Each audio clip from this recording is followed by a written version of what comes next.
여러분 안녕하십니까. 9월 10일 목요일 생방송 오늘 아침입니다.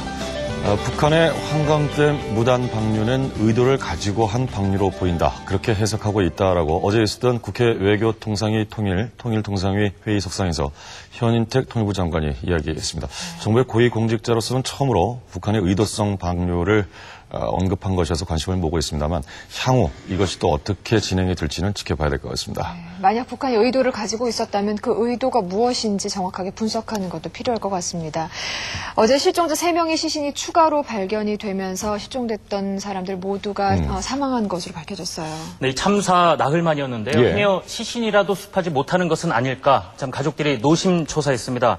실종자를 모두 찾은 것에 안도하면서도 이제 곧 가장을 잃었다는 현실 앞에 고개를 떨궈야 했습니다. 그 현장 다녀왔습니다. 실종자 수색 작업 나흘째였던 어제 마지막 실종자를 찾았다는 소식이 전해졌습니다. 네, 지금 저 마지막 시신 한 구가 발견됐다는 소식이 들어왔는데요. 일단 그 의료원 쪽으로 가보도록 하겠습니다. 실종자들의 시신이 안치되어 있는 연천 의료원 입구. 사고 직후 생사가 불분명했던 6명 모두 결국 사망한 채 가족 곁으로 돌아오고 말았습니다. 마지막에 아무튼 발견됐고 속 많이 태우셨겠어요, 아버님? 죽었다고 그러는 때 더 초조했어요. 아, 그래요? 왜요? 아이고, 뭐 남들은 나오는데 안 나오니까. 이날 마지막으로 발견된 실종자는 40세 이두현 씨. 신원 확인을 위해 한 걸음에 달려온 가족들은 시신이 도착하기만을 애타게 기다리는 중이었는데요. 차량이 도착하기까지 10여 분, 왜 이렇게 길게만 느껴지는지요. 사고 현장에서 인양된 이두현 씨의 시신이 도착, 신원 확인을 위해 즉시 검안실로 옮겨졌습니다.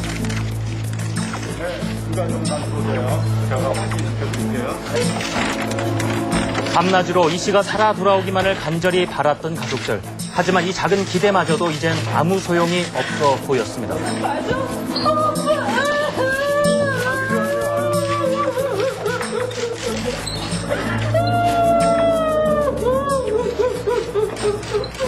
바로 알아보시겠던가요? 예, 그러면 내 자식인데. 네, 아버지는 생전 이두현 씨의 모습을 떠올렸습니다. 아버지 말에 존경하고 아주 운동 정신이 아주 따라내고 자기 집사람 잘 보살피고 애도 잘 기르고 그거 해야 돼. 착한 아들이자 한 가정의 가장이었던 이두현 씨. 아내 역시 남편의 사망 소식에 슬픔을 감추지 못하고 있었습니다. 집에 들어와서 이제 씻고 준비해서 놀러 가려고 그랬고 나는 애들 데리러 간다고 나갔는데 그때만 내가 조금 나갔어도 보고 얼굴 보고 가는 건데 못 봤어요.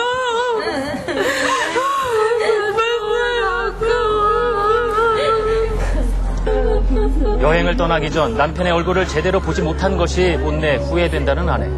그리고 무엇보다 남편을 죽음으로 내몬 현실이 야속할 뿐이었습니다. 많이 안 불었대요. 그래서 제일 가까운 데서 그러고요. 제일 가까운 데서? 빨리 만났으면 살았을 수도 있잖아. 빨리 해줬으면. 게다가 사망자 서강일 씨의 카메라에 담겨있던 사망자들의 마지막 모습이 공개되면서 유족들의 슬픔은 더욱 커질 수밖에 없었습니다.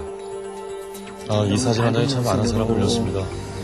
즐거워하는 그런 모습들이 찍혀 있어서 이렇게 미안하다는. 너무도 해맑은 생전 마지막 모습에 아직도 현실이 믿기지 않았습니다. 4-5시간 전 그 모습이 찍혀 있는 거예요. 그러니까 그렇게 즐거워하면서 이제 다음 날을 기대하고 이게 있던 사람들이 이제 밤중에 이제 날벼락을 맞은 거죠. 이렇게 행복하기만 했던 그날 밤. 하지만 그 행복도 잠시 불과 몇 시간 후에 생과 사를 오가는 공포의 밤이 돼버리고 말았습니다. 당시 최초의 신고 전화입니다.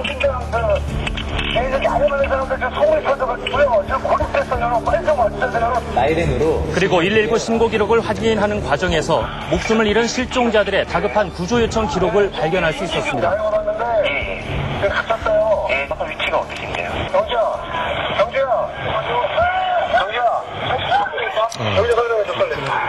아니 넘자마자 그 뚝방길로 좌회전을 계속 오시잖아요.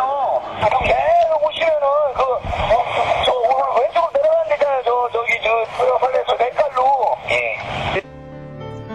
또 사고 당시 아빠 이경주 씨와 함께 실종됐던 8살 이용택 군의 사연, 주위 사람들을 더욱 안타깝게 했는데요. 하지만 가족의 바람과는 달리 어제 오전 결국 아버지인 이경주 씨에 이어 숨진 채 발견된 이용택 군. 살아생전 해맑게 웃던 모습은 이제 영영 볼 수가 없게 됐습니다. 어떤 예고도 없이 한날 한시에 죽음을 맞아야 했던 사람들, 이들을 떠나보내야 했던 가족들 또한 생각지도 못한 그 큰 고통에 시달리고 있었습니다. 지금 눈물이 펑펑 쏟아질 정도로 지금 자꾸 딴 생각이 나고 그러는데 나 미안해. 형이 좀 잘해줘야 되는데 못해서 정말 미안해. 정말 미안해. 또 이 아들을 구한 뒤 자신은 결국 살아 돌아오지 못한 서강일 씨 가족. 이 서 씨의 죽음보다 더한 아픔을 겪어야만 했습니다. 자책을 그렇게 했더라고요, 보니까요. 그런 거를 많이 애가 괴로워하는 것 같더라고. 아버지가 던져가지고 걔가 이제 살은 거잖아요. 그래서